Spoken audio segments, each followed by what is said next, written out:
अस्सलाम वालेकुम व्यूअर्स, मैं डॉक्टर अदनान आपकी खिदमत में फिर से हाज़िर एक बड़े इंटरेस्टिंग टॉपिक के साथ, जो कि काफ़ी मुझसे ये पूछा गया है। काफ़ी लोगों ने रिक्वेस्ट की है कि इस टॉपिक पे बात करें, क्योंकि ये हर घर का मसला है आजकल के, स्पेशली आजकल के बच्चों में हर घर का मसला है। और टॉपिक है कि मेरा बच्चा खाना नहीं खाता। ये एक बहुत कॉमन कंप्लेंट है जिसके साथ बहुत ज़्यादातर जो बच्चों के डॉक्टर हैं, जो पीडियाट्रिशियन हैं, उनके पास मदर्स आती हैं और जो उनकी कंप्लेंट होती है तो वो यही होती है कि मेरा बच्चा खाना नहीं खाता। तो अब अगर मेरा बच्चा खाना नहीं खाता तो इसमें कुछ हम इम्पॉर्टेंट जो इसकी वजूहात हैं उस पर बात करते हैं। कुछ बीमारियां हैं जिनको हम पहले निकाल देते हैं क्योंकि वो इतनी कॉमन नहीं है। हम जो ऐसे वजूहात पे बात करेंगे जिसको आप घर में ख़ुद उसको ट्रीट कर सकते हैं, उसको एड्रेस कर सकते हैं। जो कुछ मेडिकल कंडीशंस हैं उसमें बच्चे के मुंह में अल्सर्स हैं, मैदे का प्रॉब्लम है, अंतड़ियों का कोई प्रॉब्लम है, अल्सर है, कुछ तेज़ाबियत का मसला है, सीने की जलन, ये चीज़ें। इसके अलावा अगर उसका पेट ख़राब रहता है या उसको कोई एलर्जीज़ हैं गंदम से या इस तरह की और चीज़ें हैं, कुछ ऐसी बीमारियां हैं जिसमें ये एलर्जीज़ होती हैं, तो उससे बच्चा खाना नहीं खाता। या कोई भी क्रॉनिक इलनेस उसमें होती है, कोई भी बीमारी जो सीरियस बीमारी होती है, बड़ी बड़ी बीमारियां जैसे टीबी या कैंसर की बीमारियां हो गई, टीबी और इस तरह कुछ और सीरियस बीमारियां जैसे गुर्दों की बीमारियां, जिगर की बीमारियां, इसमें यरकान, हेपेटाइटिस, इसमें बच्चे अमूमन खाना नहीं खाते। लेकिन आज जो मैं आपसे बात करूंगा वो इन चीज़ों को निकाल के, इन चीज़ों के लिए तो आपने डॉक्टर के पास जाना ही है, मगर इसके अलावा जो मैं आपको कॉमन चीज़ें बताता हूँ वो आप सुने। उसमें जो सबसे पहला आता है वो है एक्सेसिव मिल्क इनटेक, यानी दूध का बहुत ज़्यादा इस्तेमाल करना। पिछले दिनों एक मदर मेरे पास आई क्लिनिक में इसी टॉपिक के साथ कि मेरा बच्चा खाना नहीं खाता। तो बच्चे को जब मैंने देखा था वो अपेरेंटली हेल्दी था और उसमें कोई सच कोई मुझे प्रॉब्लम नहीं लगी। जब वो मेरे क्लिनिक में, जब तक मैं मदर से बात कर रहा था, वो खेल रहा था, मैं उसको ऑब्ज़र्व कर रहा था, ही वॉज़ फाइन। तो जब मैंने मदर से पूछा कि आप ये इसको आप कौन सा दूध देती हैं, अपना या गाय वाला या फीडर, तो मदर ने कहा कि मैं फीडर पिलाती हूँ। तो फीडर में मैं गाय का दूध पिलाती हूँ। बच्चे की उम्र 2.5 साल थी। तो मैंने कहा ठीक है, आप सुबह से लेके 24 घंटों में आप इसको कितने फीडर पिलाती हैं? तो उन्होंने मुझे कहा, जब मैंने खूब इंक्वायरी की और पूछा, तो उन्होंने कहा कि 250 ml की मैं इसको तकरीबन 10 फीडर देती हूँ, जिनमें 8 दिन के वक्त और 2 रात को सोते वक्त। तो 10 फीडर, ये आप अंदाज़ा करें, ये तकरीबन 2.5 लीटर दूध हो गया। 2.5 लीटर दूध बहुत बड़ी चीज़ होती है एक 2.5 साल के बच्चे के लिए। 2.5 साल के बच्चे के मैदे में जब हर वक्त दूध पड़ा रहेगा तो वो खाना नहीं खाएगा, वो फीडर के साथ चिपका रहेगा। तो एक्सेसिव मिल्क इनटेक, इस 2.5 साल 2 साल की उम्र के बाद इतना ज़्यादा दूध, एक दफ़ा दूध पिलाएं, गिलास से पिलाएं और बाकी अपनी खाने की तरफ तवज्जो दें। तो बहुत ज़्यादा मिल्क इनटेक जो है ये बच्चे में भूख मिटा देती है। तो ये एक वजह है बच्चे में भूख ना लगना। दूसरा, जो कुछ बच्चे होते हैं, दूसरी जो इसकी वजह है वो ओवर एक्टिव बच्चे होते हैं, हाइपर एक्टिव बच्चे होते हैं, ज़िद्दी बच्चे होते हैं जिनको कुछ टेंट्रम्स, और ये वो एक अलग टॉपिक है कि ये क्यों होते हैं। लेकिन ऐसे बच्चे जिनको हाइपर एक्टिविटी होती है तो वो भी खाने से भागते हैं और खाना ज़्यादा नहीं खाते।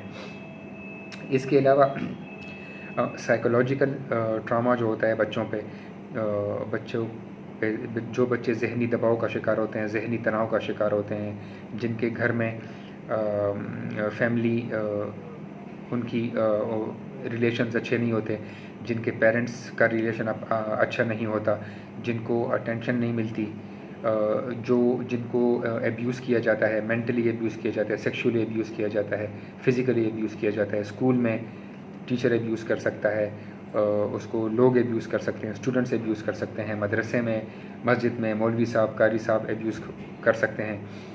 तो या ओवरबर्डन, ओवर स्ट्रेस बच्चे, जिन पे पढ़ाई का बोझ बहुत ज़्यादा हो कि वो कहे कि वो बच्चा सुबह स्कूल जाता है, वापस आके लंच उसने किया नहीं होता कि फिर जा रहा होता है हिफ्ज़ कुरान के लिए, फिर वहाँ से वापस आके फिर जाके दर्स के लिए जाता है। तो ऐसे बच्चे को खेलने का टाइम नहीं मिलता, ये ओवर स्ट्रेस हो जाते हैं और इनको भी भूख इनकी मिट जाती है। और इनकी मदर्स भी यही कंप्लेंट करती हैं कि मेरा बच्चा खाना नहीं खाता। एक और बड़ी इम्पॉर्टेंट बात जो है वो है बच्चों की नेचर। हम ज़्यादातर बच्चों की ये नेचर होती है कि उनको जैसे ही ये फीलिंग आती है, जैसे ही ये पता चलता है कि मेरी मदर मुझे ज़बरदस्ती खिला रही है और ये कोई बहुत सीरियस इशू है, मेरा खाना ना खाना बहुत सीरियस है, तो वो ये चीज़ भांप लेता है और उसको पता चल जाता है कि मेरी माँ इस चीज़ में बहुत सेंसिटिव है। तो वो जूँ-जूँ होश संभालता है, ज़रा बड़ा होता है, उसको समझ आती है, तो वो इस चीज़ को हथियार बना लेता है। इस चीज़ को वो अपनी बातें मनवाने के लिए इस्तेमाल करने लगता है कि मैं अगर आपने ये काम नहीं किया तो मैं खाना नहीं खाऊँगा। क्योंकि उसको पता है कि मेरी मदर इस चीज़ में सेंसिटिव है। तो आपने बच्चे को ये नहीं फ़ील करवाना, उसके पीछे-पीछे नवाज़ा लेके भागना नहीं है कि ये खाओ और ये खाओ, कभी डरा के, कभी धमका के।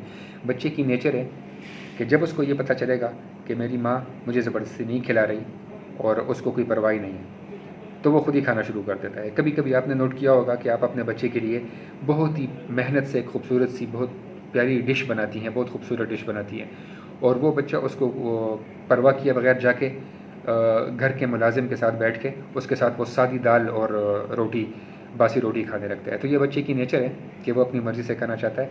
बच्चे को अगर वो 5-6 महीने का है तो आप उसको किसी भी बाउल में, किसी भी प्लेट में जो भी घर में बनाओ, वो उसको डाल दें और आप मदर जो है वो आप जाएँ और अपना काम करें। इवन उसको छुप-छुप के भी ना देखें कि ये खा रहा है कि नहीं। पहले दिन वो बच्चा नहीं खाएगा, दूसरे दिन वो प्लेट उंडेल देगा ज़मीन पे, तीसरे दिन वो अपने कपड़ों पे उंडेल देगा, चौथे दिन वो अपने चेहरे पे लगा लेगा, पाँचवें दिन वो सारे अपने कपड़े गंदे कर देगा, छठे दिन वो उसको चखना शुरू करेगा। 1 महीने बाद आप देखें कि वो खाना भी शुरू कर देगा। जब उसको पता चल जाएगा कि मेरी माँ ने रख दिया और वो चली गई अपने काम कर रही है, मुझे कोई ज़बरदस्ती नहीं खिला रहा, तो वो खाने लगेगा। तो ये एक बच्चे की नेचर है। इसके अलावा एक बहुत इम्पॉर्टेंट, बल्कि सबसे ज़्यादा इम्पॉर्टेंट आजकल के जो ज़माने के बच्चे हैं, वो है गैजेट्स का इस्तेमाल। बहुत ज़्यादा मोबाइल फ़ोन, लैपटॉप्स, कंप्यूटर और टैब्स वगैरह के बेजाय इस्तेमाल से बच्चे खाना नहीं खाते, मोबाइल फ़ोन के साथ चिपके रहते हैं। कोई टाइमिंग्स नहीं होती, न स्कूल के लिए जागना, न खाने के प्रॉपर औकात। बस जो कुछ चाहिए उसको मोबाइल फ़ोन में ही चाहिए। मोबाइल फ़ोन में ही वो खाने की वो देखेगा और मोबाइल फ़ोन में ही वो गेम्स खेलेगा। वो इतना उसको एडिक्शन हो जाती है कि वो खाने पे उसको तवज्जो ही नहीं रहती। खाने का टाइम गुज़र जाता है, खाना सब खा लेते हैं, ये मोबाइल फ़ोन से चिपका रहता है। पेरेंट्स में भी कोई पूछने वाला नहीं होता। पेरेंट्स खुद अक्सर मोबाइल फ़ोन्स के साथ लगे होते हैं। तो हमारी लाइफ थोड़ी मैकेनिकल हो गई है। तो इस मैकेनिकल लाइफ में ये मसले हैं कि बच्चे बहुत ज़्यादा मैकेनिकल हो गए और मशीन पे डिपेंडेंट हो गए, उस पर डिपेंड करने लगे। तो बहुत ज़्यादा मोबाइल फ़ोन का इस्तेमाल बच्चों में भूख की कमी और भूख के ख़ात्मे की वजह बन सकती है। आयरन डिफिशिएंसी एनीमिया, बच्चों में खून की कमी, ये भी एक बहुत कॉमन वजह है बच्चों में भूख ना लगने की और खाना ना खाने की। थायराइड के कुछ मसले हैं। अगर बच्चे में थायराइड की प्रॉब्लम हो, हाइपोथायराइडिज़म हो, थायराइड की कमी हो, उससे भी बच्चा खाना नहीं खाता। तो ये मेडिकल कंडीशन जो शुरू में मैंने आपको बताई कि इन मेडिकल कंडीशंस के अलावा जो बाकी चीज़ें हैं, ज़्यादा दूध, बच्चे की नेचर और गैजेट्स का इस्तेमाल, ओवर स्ट्रेस्ड, ओवर बर्डन बच्चे, तो ये चीज़ें जो हैं ये आप इसको मदर्स को मेरी रिक्वेस्ट है और उनको मैं अर्ज़ कर रहा हूँ कि ये इन चीज़ों को वो ठीक कर सकती हैं बग़ैर डॉक्टर के पास जाए, अनटिल एंड अनलेस उसको कोई मेडिकल कंडीशन हो और उसकी वजह से वो खाना ना खा रहा हो। तो ये कुछ इंपॉर्टेंट बातें थीं, और भी काफ़ी, ये बहुत बड़ा टॉपिक है, इस पे बातें हो सकती हैं, लेकिन वीडियो इतनी बड़ी नहीं करनी ताकि आप लोग भी एंजॉय कर सकें। तो उम्मीद है आपको वीडियो पसंद आई होगी। अपना ख्याल रखें। Thank you very much.